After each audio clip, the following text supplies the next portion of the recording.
All right, some of you may have heard the farmer story from me over time, and for some of you it's getting a bit long, but you're going to find out a couple, I guess, fun facts about me.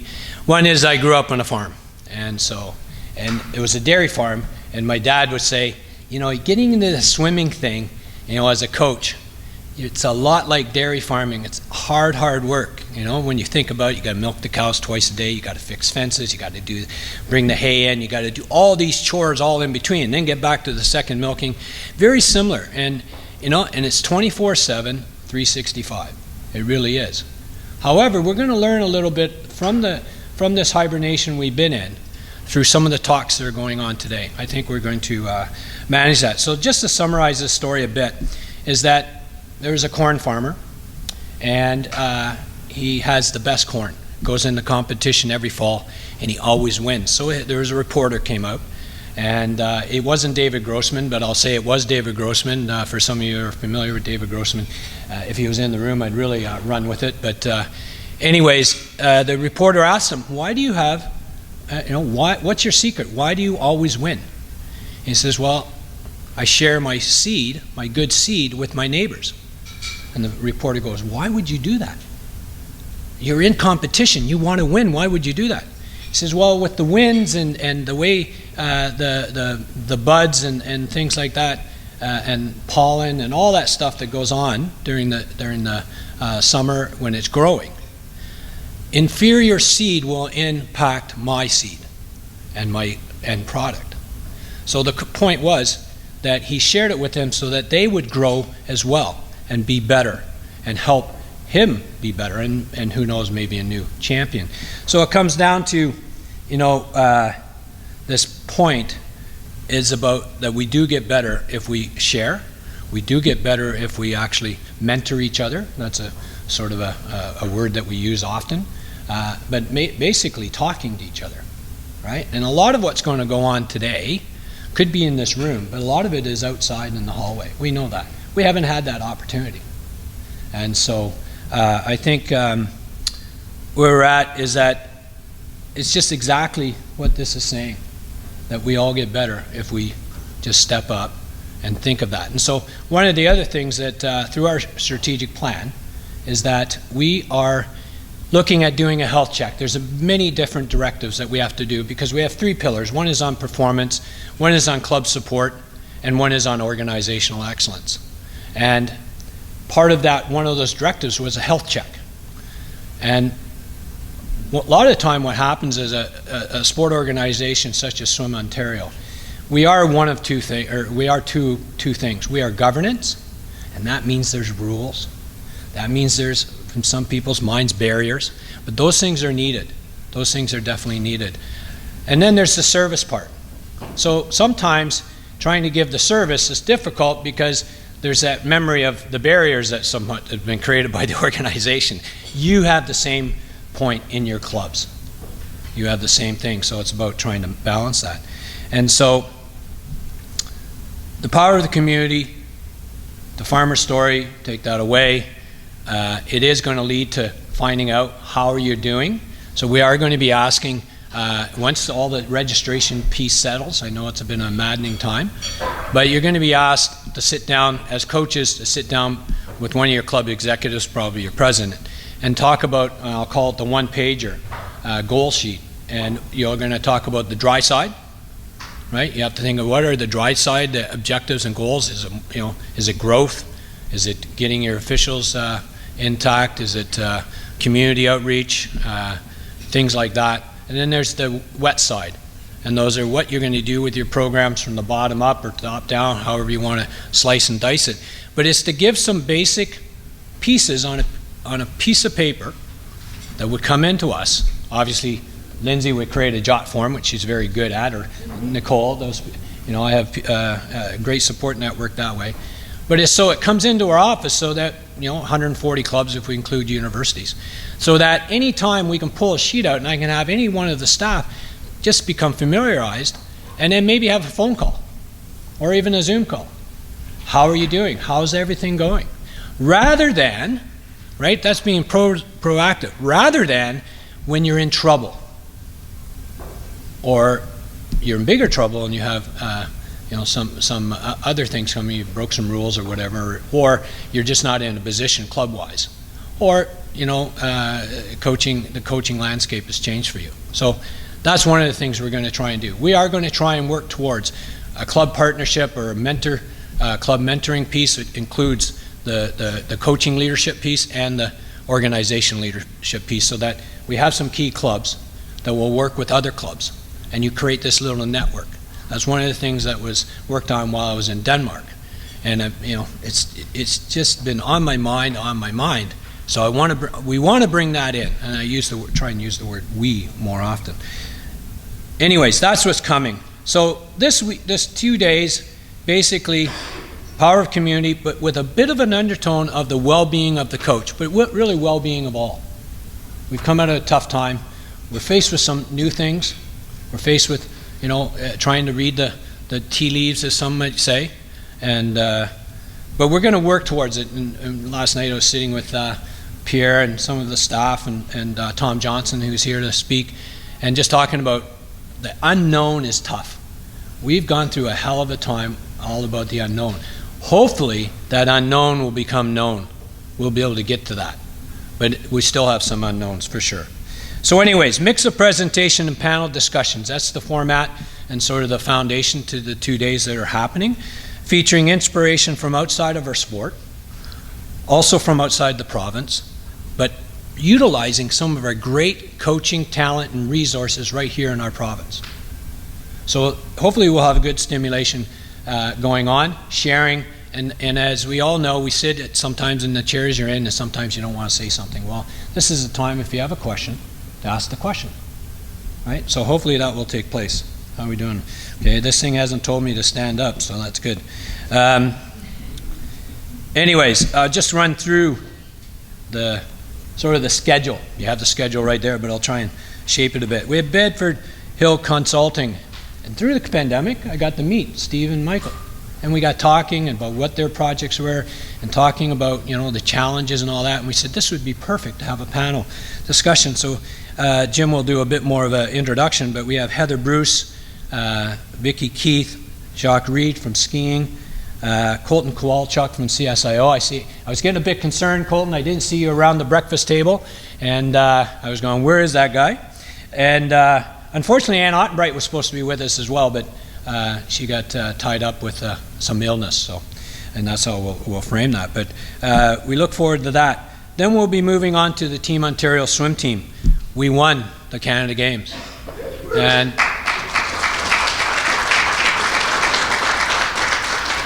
for some of you that haven't been in the sport as long as I have, probably haven't noticed that we didn't win. We don't always win it. Back in 1989, I happened to be on that team. We did not win. We lost to Quebec. So to think it's a foregone conclusion that we can win, no. Do we have to do better? Yeah. All right. We're top on the women's side of it, and I believe fourth on the men's side of it. Right.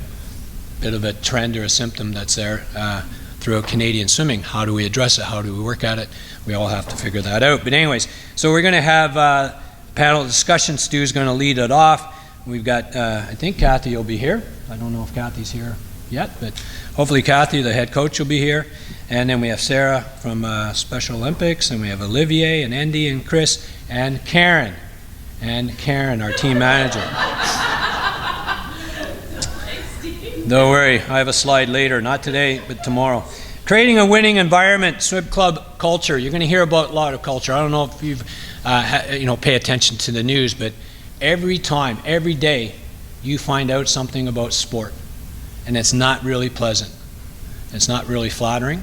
Even last night, watching the TV screen, seeing that what Hockey Canada's going through and the challenges they have, and so culture is really important. But I think learning from our legacy coaches, mentors, are very, very important as our landscape of coaching, is changing. People are getting older. New people are coming in. We're going to try and help give tools to that next generation.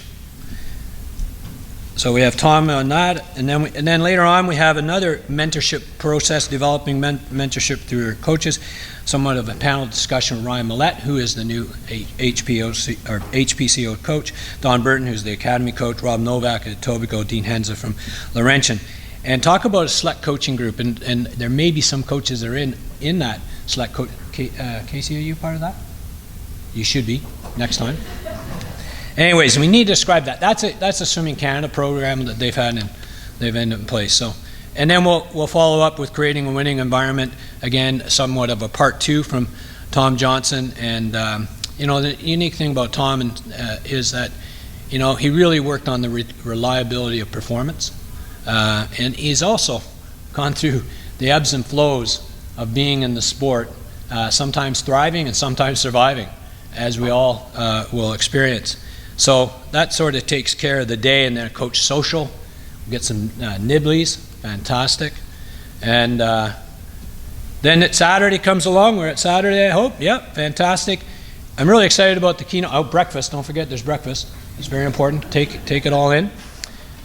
And then we have Kate Van Buskirk.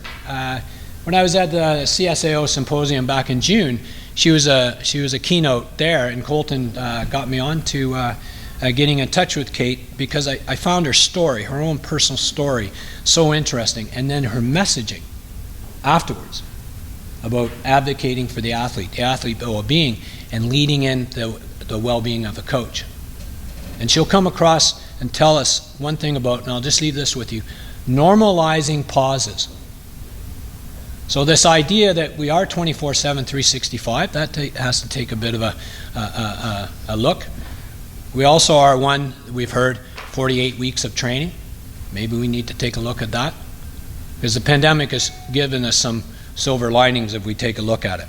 And so, anyways, Kate being a 2020 Olympian at the age of 34, pretty outstanding in the 5,000 meter. But the story is, I think, really good. I'm hoping that you'll get the same thing. So she'll kick things off tomorrow morning.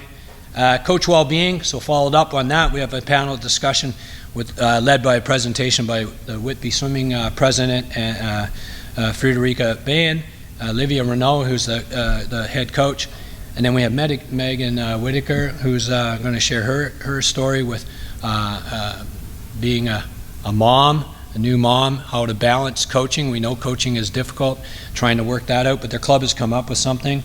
And Pierre LaFontaine, who's he has so much experience, and he's been at the experience in the grassroots, but very much in the very top of sport, including swimming, but other sport networks and around the world. So I think that's going to be a really good one. A lot of food for thought that's going to be delivered in that. And then we break into small little groups, officials, seminars, led by Trevor Cowan and Nicole Perron. We do know that there are challenges. When we did some asking what you're trying to do, and we're going to give you some money in the spring, what would it be? And a lot of time it was around the retention of officials or training of officials, the recruitment of them. So those are very, very important. And of the officials that are in the room right now, and there will be more tomorrow, but hats off to you for, you stayed the course and came out of a time to support the swimming in the way they do best. And throughout a lot of our events, as we were trying to rebound and things like that, I saw the same faces. They just are an amazing group of individuals, and within your clubs, they're amazing. You just have to keep bringing them along. Along with this, there will be a club toolbox. We introduced the club manual, that had policies and procedures in there, somewhat of a plug and play that was delivered by Swimming Canada through Sport Law back in 2019. We're updating them. We're making sure that your procedures are in place, or policies are in place, but equally or more important is the procedures. Again, working on the idea of being proactive than reactive. Because reactive costs a lot of time, costs a lot of money, a lot of energy, and not a fun time, for sure. So we want to try and make sure we're on track with that. There will be a club manual tune-up. Coach Legacy panel. This is pretty interesting. Lessons from a life in coaching. Going to bring back Alan Swanson, who's recently retired. He's rested now. I've talked to him a few times during the summer. And because I said to him when he retired, I said, I'm going to call on you as we bring our programs together, and then the pandemic hit, or we were in the pandemic.